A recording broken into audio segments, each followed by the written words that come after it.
Hi folks, this is Wemette coming to you for another with another bedtime story. And this was going to be kind of different. It was about a friend of mine, Tony Spilotro. Tony was a friend of mine, and he was a very good friend of mine. I was sad to see him go. I never saw the mean part of him that they portrayed in Casino. I never saw that type of attitude. He was a very happy-go-lucky guy. But whenever he would come into town, I would assume whenever, but he'd stop in unexpectedly. He wouldn't call me, he'd just stop into my home. And many times I thought about it and said, I just accepted it for what it was. He remained unobtrusive. I originally met him with the rest of the Grand Avenue crew down at American Bonding. However, when he did come to town, we'd stop and have a few scotches together, spend some time. And I was kind of put back by the fact that he came to town, and this was when he was murdered. Everything was in chaos. I'm sure that Frank was involved in it, and other people. I don't know what Nick Calabrese said about it exactly, because I wasn't there for the interview.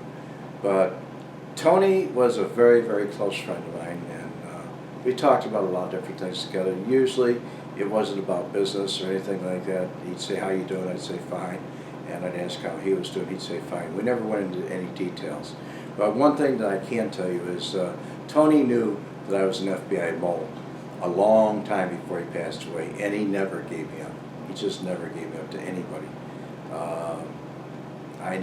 Maybe he thought I was going to be to some advantage of his, because we spoke and we rapped, we just hung out together and stuff like that.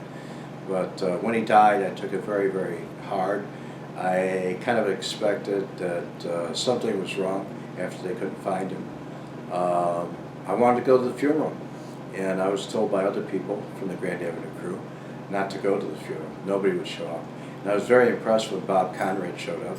Bob Conrad was a close friend of his also, and he hung out, quite well. But at any rate, his family, I never met them or spent any time with them or anything like that. It was just him and him alone. I don't know what interest he really took in me, other than the fact that we were friends, and that was just it.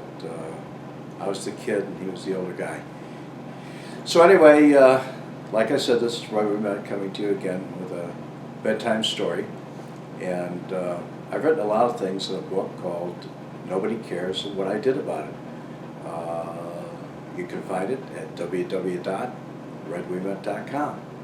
And it's also available at Amazon.com. But if you want an autographed version or an autographed copy, you can go to my website, www.redwemette.com, and I'll autograph it personally to you. Just put in, when you order it, just put in what you want, and I'll be glad to do it. But that's my bedtime story about Tony. It was a great, now that I read things about him and stuff like that, it's a person that I really didn't know.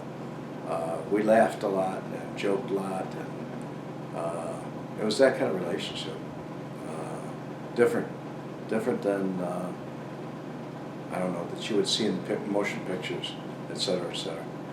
But have a good evening, and God bless.